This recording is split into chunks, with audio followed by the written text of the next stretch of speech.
Good evening, नमस्ते my YouTube family. कैसे हैं आप सब? उम्मीद करती हूँ आप सब बहुत अच्छे होंगे।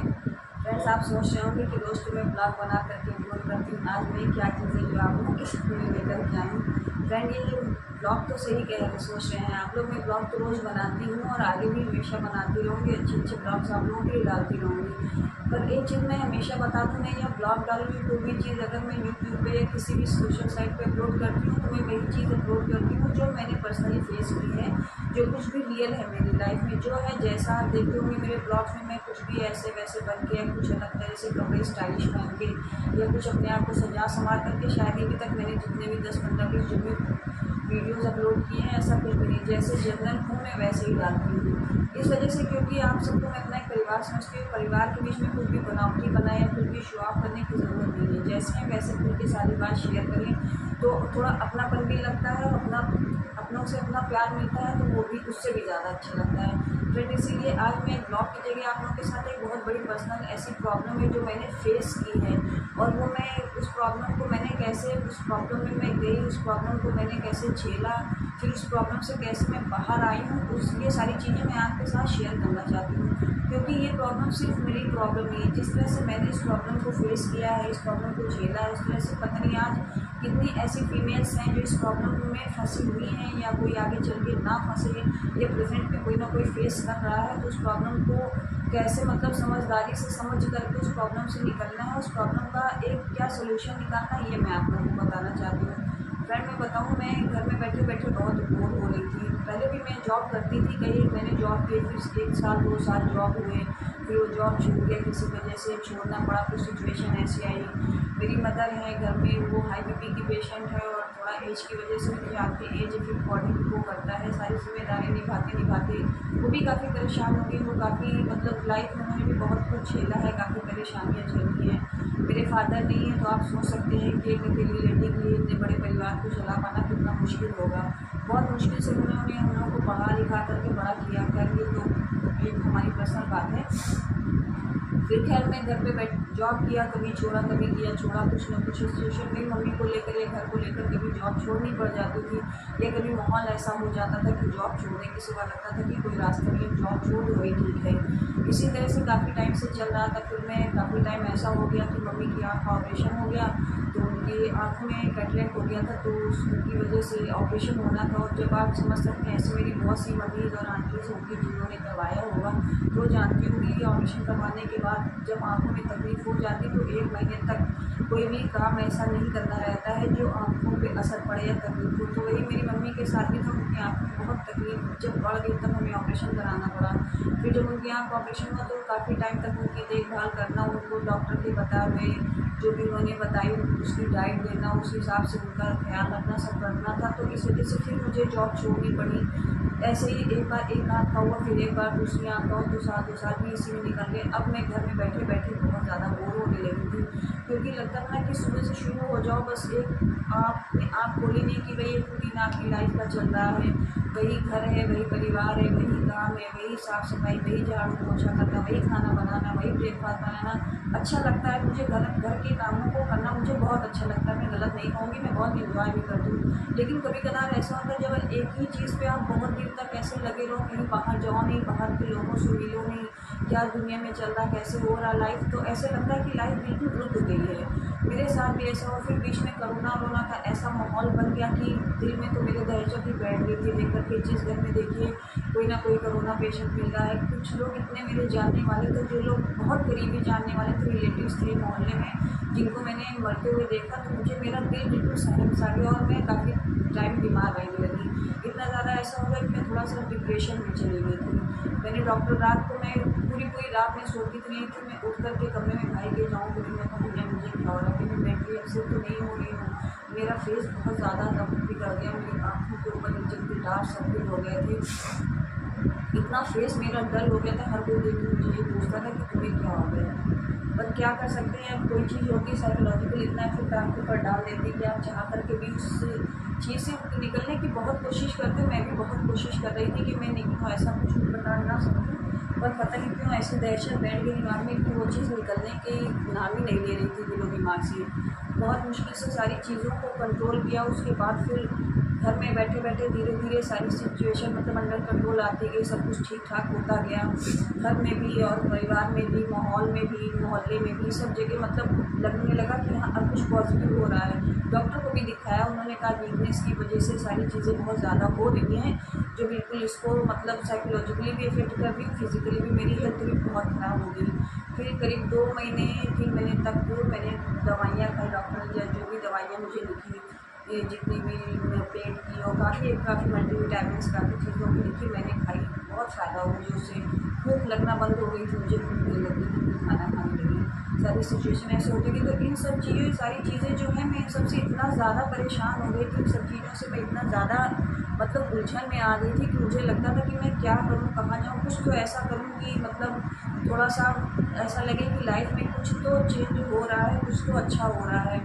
पर सब कुछ दवाइयाँ-वाइयाँ खाने के बाद अच्छी डाइट लेने का, जैसे डॉक्टर ने बताया खाइए पीजिए, मैं खाती रही, अपने आप को करती रही। जो भी मेरे दिमाग में, दिल में मेरे जितनी भी नेगेटिविटी थी, वो नेगेटिविटी भी थोड़ी-थोड़ी करके धीरे-धीरे से कंट्रोल होने लगी। मतलब ओवरऑल मिला के सब कुछ बैलेंस में आने लगा धीरे-धीरे। मुझे भी सब कुछ नॉर्मल लगने लगा, सारी चीज़ें सब ठीक हो गई। वैक्सीनेशन वगैरह भी मैंने भी कराया, मेरी फैमिली ने सबको करवाया, मेरे भैया ने, मम्मी ने सबको करवाया, सब कुछ हो गया।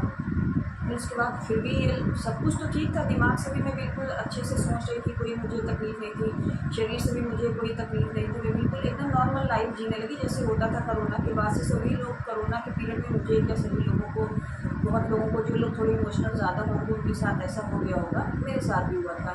फिर धीरे धीरे खैर सब कुछ नॉर्मल होने लगा, तो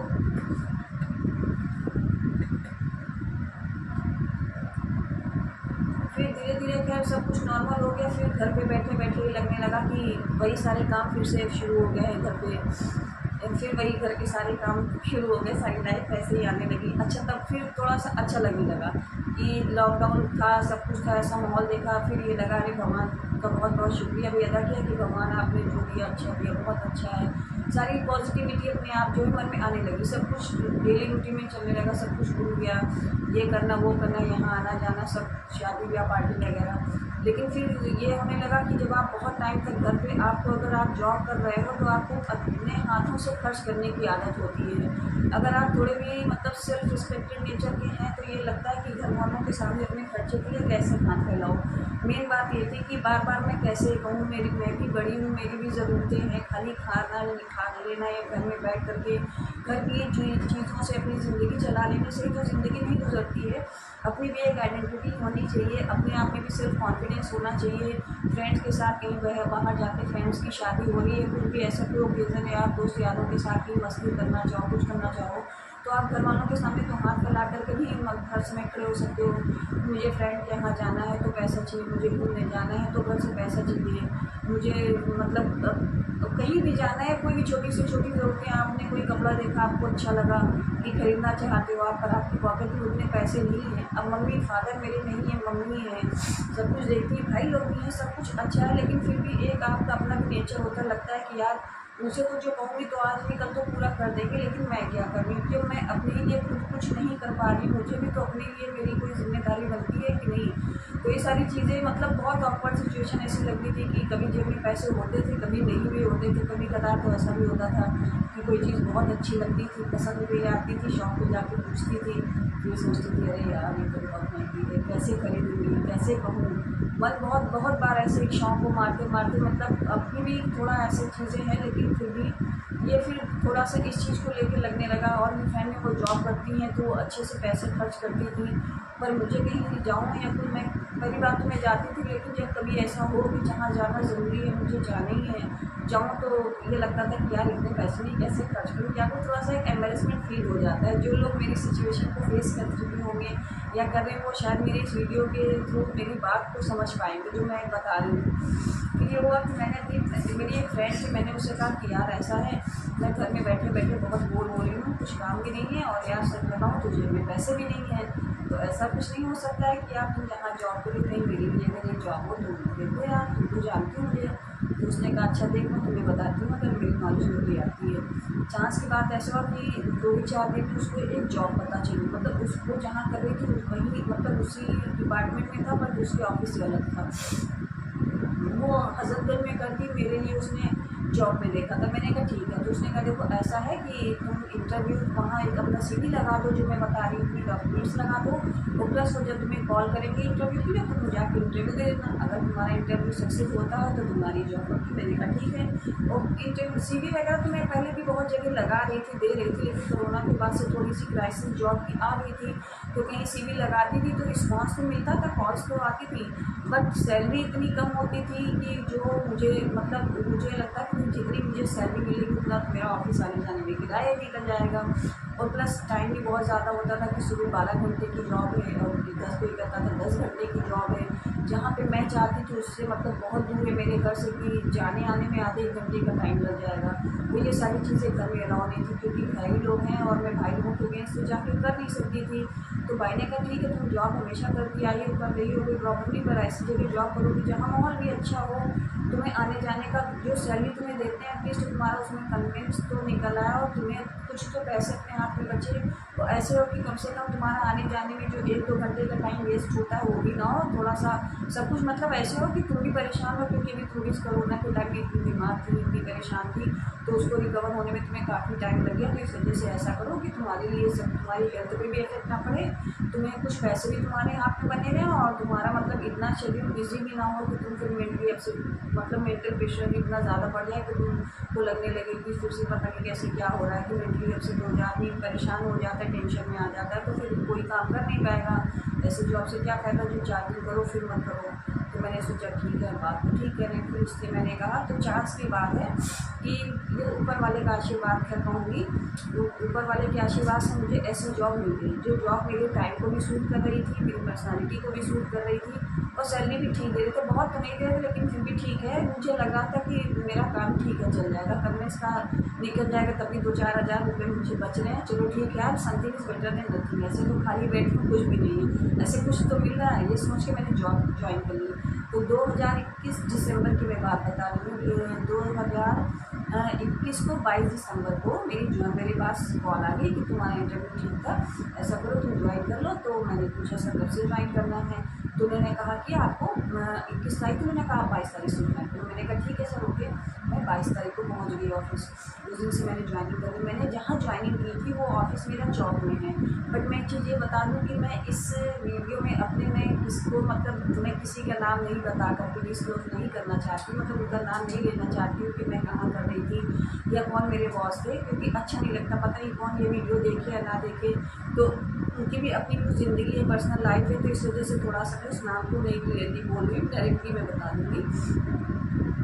ठीक है, मैंने ज्वाइन कर लिया। मैं जहाँ जॉब करती थी वो कंपनी थी दिल्ली की, और जो कंपनी के ओनर थे वो दिल्ली में ही रहते थे, HR वगैरह सब कुछ दिल्ली, HR है जो और ओनर थे वो सब दिल्ली में ही रहते थे, बट यहाँ पे जिन्होंने मुझे जॉब दे लगवाया था, मेरी फ्रेंड ने जिनसे बताया था, वो लखनऊ में ही रहते हैं, और वो समझे कि उस कंपनी से उनका कुछ टाइप है कि वो यहाँ से एक स्टाफ लेते हैं लड़के लड़कियों को, उनकी कंपनी को देते हैं, तो उनकी कंपनी से उनको कुछ % कमीशन वगैरह मिलता है कि पर कैंडिडेट उनको इतना कमीशन मिलेगा, क्योंकि वो यहाँ पे इनका काम देखते थे, तो उनको काम का तो कमीशन मिल ही रहा था, बट जो कैंडिडेट देंगे उस कैंडिडेट का भी उनको कुछ कमीशन बनता था कि उनको मिलेगा। बट मुझे इससे क्या था, मुझे तो अपने काम से मतलब था, कोई भी कमीशन ले कोई भी दे तो सब चलता है आजकल जॉब में, हर जगह तो कॉन्टेक्ट में हो ही गई है जॉब, एक के बाद एक नए बंदा एक के थ्रू दूसरे के थ्रू तीसरा लगता है, तो कमीशन तो सब में बराबर से आती है। मुझे ये सबसे कोई लेना देना था, मैंने ज्वाइन करी है। जहाँ पे मैं गई सच कहूँगी मेरा ऑफिस बहुत अच्छा था, वहाँ ऑफिस का जितना भी स्टाफ था बहुत अच्छा स्टाफ था, बहुत सपोर्ट करता था मुझे, इतना प्यार भी करता है कि अभी भी फ़ोन आते हैं मुझे, और मतलब ऐसा लगता ही था कि मैं किसी ऑफिस में कहीं काम करने आई हूँ। सब लोग बहुत ही मतलब एजेड थे, उनके सामने मैं बच्चा थी बिल्कुल, वो मुझे बच्चे जैसे ही प्यार करते थे, बच्चे जैसे ही डील करते थे, कभी भी मुझे ऐसा लगा नहीं कि मैं ऑफिस में, मुझे ऐसा लगता था मैं एक घर से निकल के दूसरे घर में आ गई। सब कुछ अच्छा चल रहा था, मुझे लगा यार चलो कितना अच्छा जॉब मिल गया है, और साथ में जहाँ पे सबसे ज़रूरी चीज़ होती है कि जहाँ आप जॉब कर रहे हो पैसे, या जॉब के साथ साथ आपका सिर्फ पैसे ज़रूरी नहीं है, आप जिस माहौल में जिन लोगों के साथ काम कर रहे हैं वो माहौल और वहाँ के लोग भी अच्छे होने ज़रूरी हैं। खैर मुझे टच में वो बहुत अच्छा मिला, अच्छे से चलने लगा। फिर जहाँ मैंने ज्वाइन, जिन्होंने मुझे करवाया था वो मेहरोत्रा जी ने, मेहरोत्रा जी ने कहा देखिए मैम आपने 22 तारीख से ज्वाइन किया है, तो 22 से लेकर 30 के बीच में आपके हम लोग के यहाँ जो है 8 दिन की सैलरी आपको इधर दे देंगे, फिर हमारा 1 से 30 का महीना चलता है। मैंने कहा ठीक है सर। फिर 22 से लेकर के 30 तक की मेरी सैलरी आ गई। फिर तब उन्होंने दिया मुझे, मैंने मांगा भी नहीं, थोड़ा सा मुझे संकोच लगा। मैंने कहा अभी क्या मांगूँ, अभी तो 10 ही दिन हुए, ये खुद दे देंगे, मैंने मांगा नहीं। फिर उन्होंने मुझे खैर आगे पीछे करके मतलब 10 दिन की सैलरी मुझे 1.5 महीने में उन्होंने दे दी। मैंने कहा ठीक है चलो कोई नहीं, मिल गई। खुश थी कि मैं भी 2-3 साल के बाद जॉब कर रही हूँ, बड़ा अच्छा लग रहा था।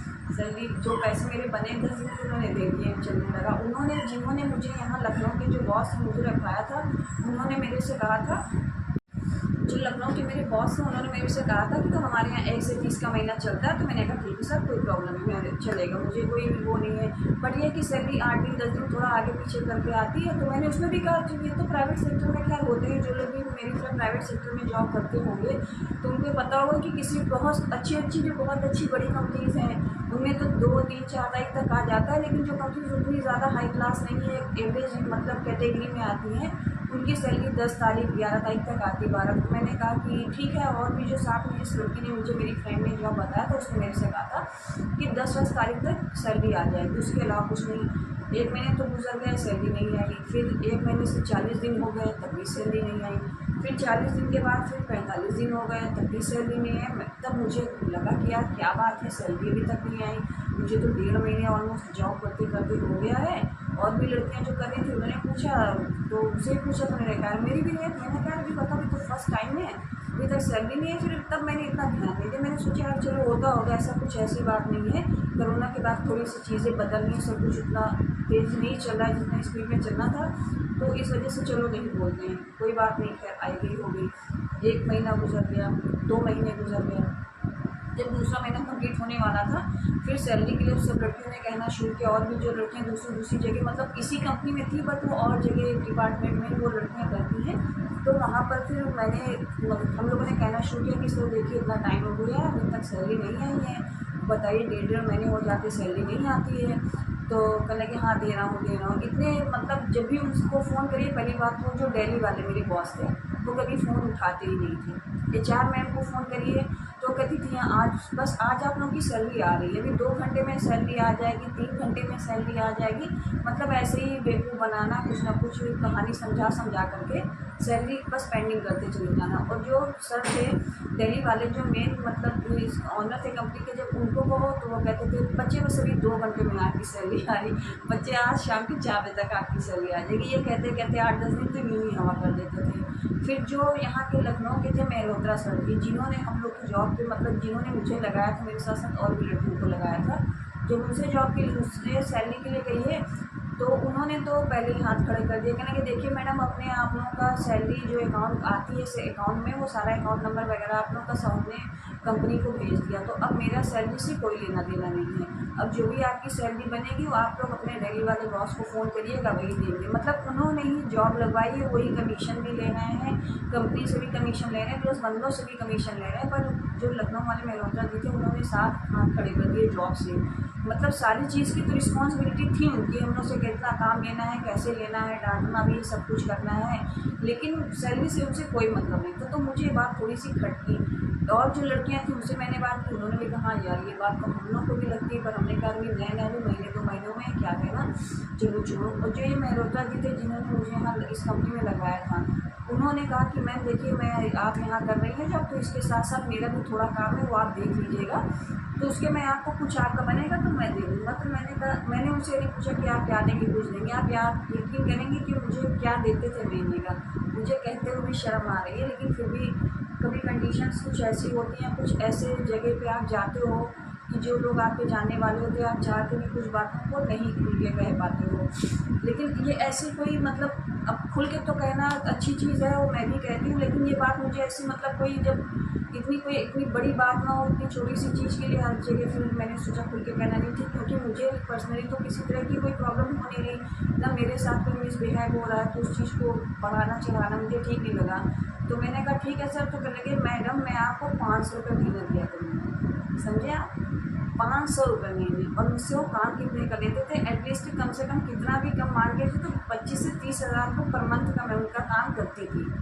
ऐसा नहीं था कि मैं उस कंपनी का तो काम करती थी जिस कंपनी उन्होंने मुझे लगवाया था, बट उस कंपनी के साथ साथ मैं उनका भी काम करती थी। सोचिए 20-25 हज़ार रुपये महीने का काम, कि वो मुझे जब देते थे पैसे तो 500 रुपये, वो भी बहुत मुश्किल से।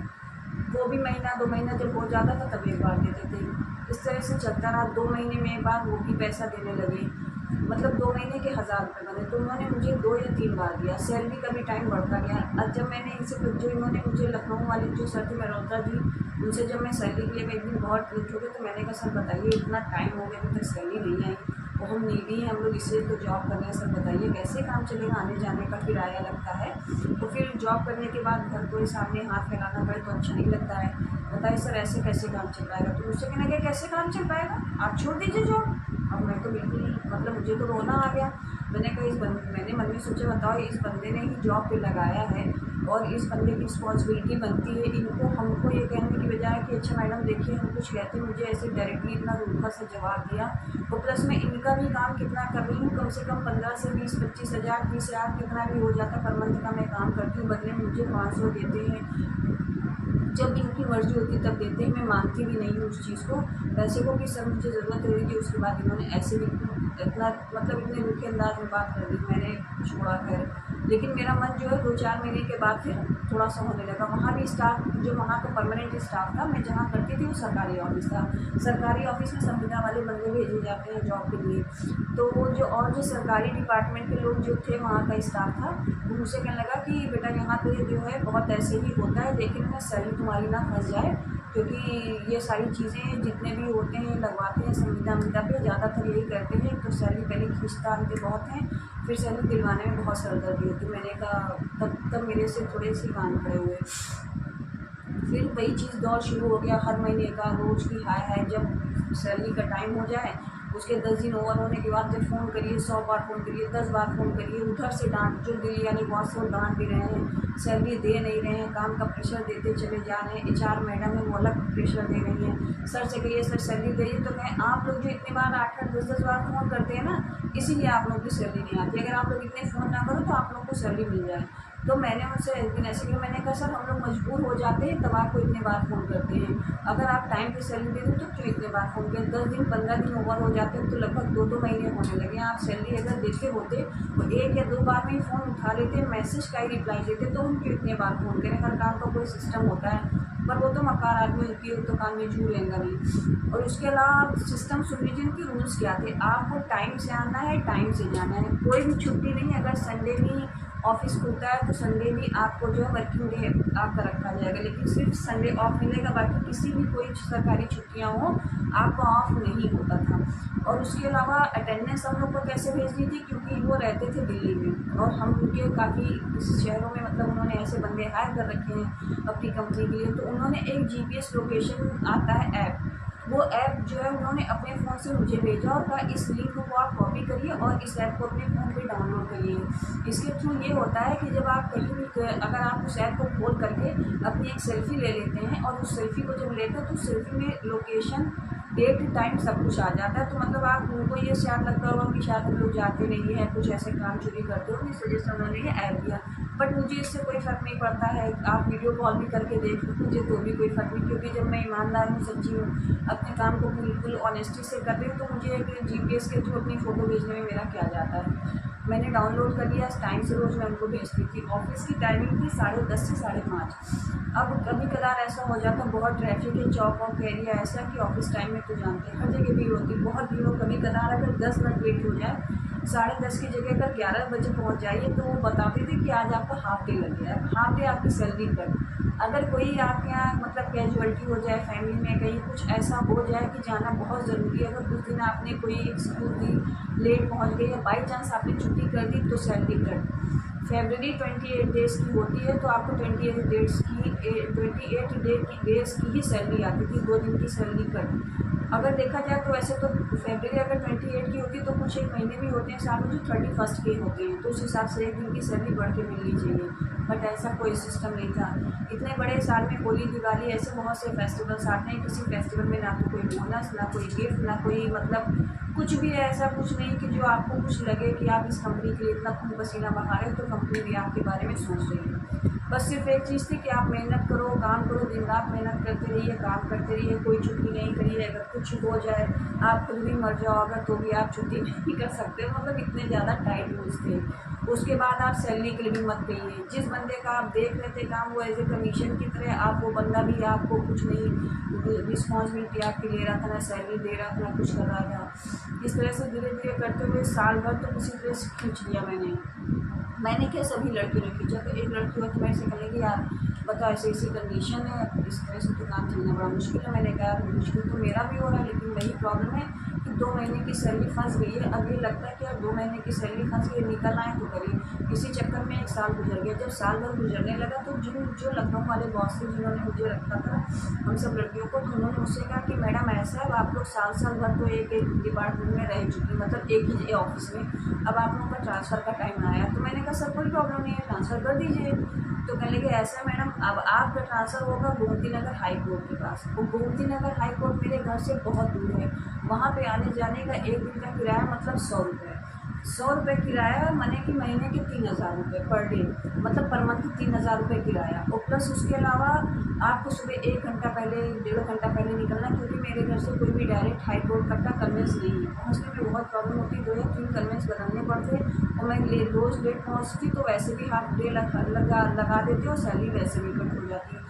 वहाँ का मुझे कुछ माहौल मेरा जाना समझा नहीं उस एरिया का, तो इस वजह से मैंने कहा सर देखिए वो तो बहुत दूर पड़ेगा मुझे, और आपको देखना है कि 2 महीने में वो 1 सैलरी देते हैं।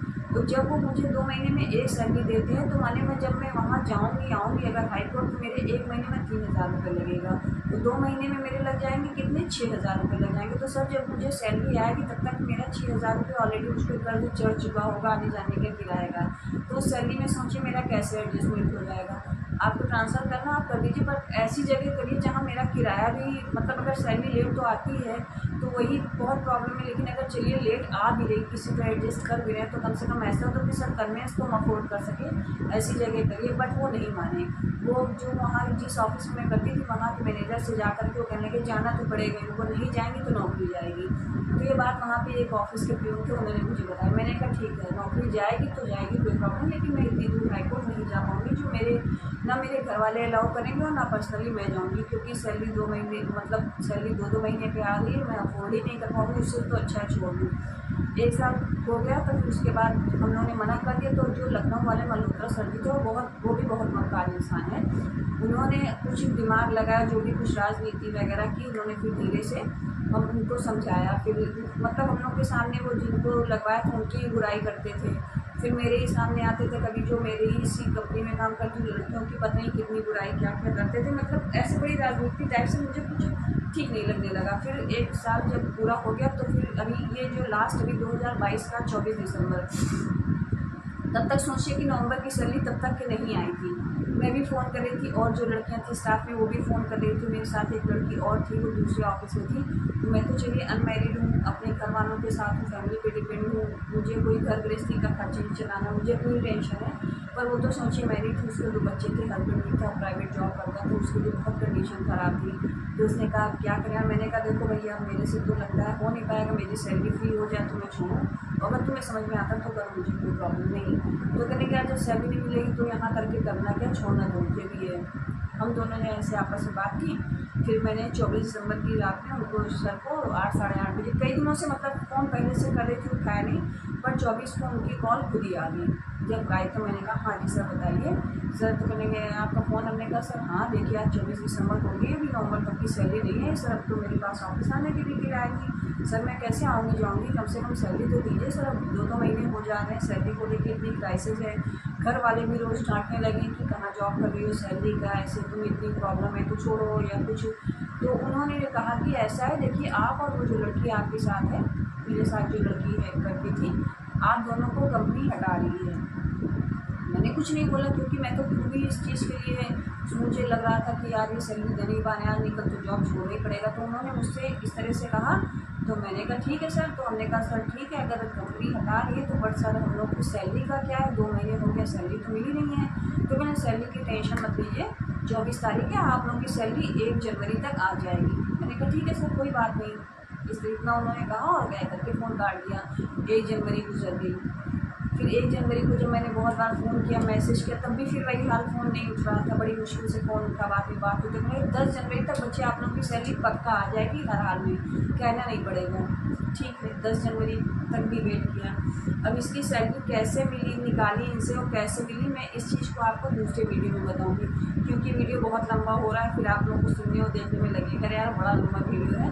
तो उसका मैं एक अलग से वीडियो बना के पार्ट 2 में डालूंगी, वो आप देखिएगा। तब तक ये बाय, और मेरे ब्लॉग को ज़रूर देखिएगा, क्योंकि ये ब्लॉग बहुत ज़रूरी है। आज मैंने आपको पूरी सिचुएशन बताई कैसे क्या है, बट इसका प्रॉब्लम से मैं कैसे निकली और इस चीज़ को मैंने कैसे हैंडल किया, आप इसको देखेंगे तो जानेंगे। बहुत अच्छी चीज़ है, अगर आप जान जाएंगे तो कभी आपको प्राइवेट जॉब करते समय सैलरी को लेकर इस तरह की प्रॉब्लम कभी फेस नहीं करनी पड़ेगी। Bye bye.